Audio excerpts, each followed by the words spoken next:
বাংলাদেশের নাগরিক তো আমার কোনো পরিকল্পনা নাই, কারণ আমি জানি না কালকে আমি সুস্থ মতন বেঁচে থাকবো কিনা। পট পরিবর্তন হওয়ার পরে তো আরও বেশি ইনসিকিউর। এখন তো বাসায় যাওয়ার সময় ছিনতাই হয়, শুধুমাত্র ফ্যাসিস্ট সরকারের দোষর বলে দিলেই ঠিক হয়ে যাবে। আসলে জাস্টিস হচ্ছে তার হাতে যার হাতে ক্ষমতা। আমাদের অগ্রজদের কাছ থেকে অনেক সাজেশন নিয়েছি, অনেক কিছু দেখেছি, কিছুদিন পরে দেখেছি তারা সবাই হিপোক্রেট। আমি তরুণদের কি বলবো? আমিও আজকে যেটা বলবো দেখা যাবে আমি নিজেই সেটা ফলো করবো না 2 দিন পরে। বাংলাদেশের নাগরিক তো আমার কোনো পরিকল্পনা নাই, কারণ আমি জানি না কালকে আমি সুস্থ মতন বেঁচে থাকবো কিনা। আমার অতীত ইতিহাস আমাকে এই ভাবনায় ভাবিত করে।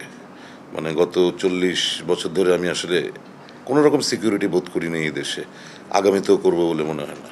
পট পরিবর্তন হওয়ার পরে তো আরও বেশি ইনসিকিউর। এখন তো বাসায় যাওয়ার সময় ছিনতাই হয়, ডাকাতি হচ্ছে, ইনসিকিউর হবো না? আর এখন যে কেউ যাকে তাকে মেরে ফেলতে পারে, শুধুমাত্র ফ্যাসিস্ট সরকারের দোষর বলে দিলেই ঠিক হয়ে যাবে। ক্যান ইউ ইমাজিন যে গত সময়গুলোতে কী পরিমাণ মানুষ মারা গিয়েছে? সবাই কি ফ্যাসিস্ট সরকারের দোষর, নাকি ব্যক্তিগত শত্রুতার জের ধরে অনেককে মারা হয়েছে? Nobody nose. সো আসলে জাস্টিস হচ্ছে তার হাতে যার হাতে ক্ষমতা। আজকে যে ক্ষমতায়, সে যেদিন আবার ক্ষমতার বাইরে থাকবে তখন আমরা জাজ করতে পারবো যে তারা আসলে প্রপার ছিল কিনা। এখন জাজ করার সময় না।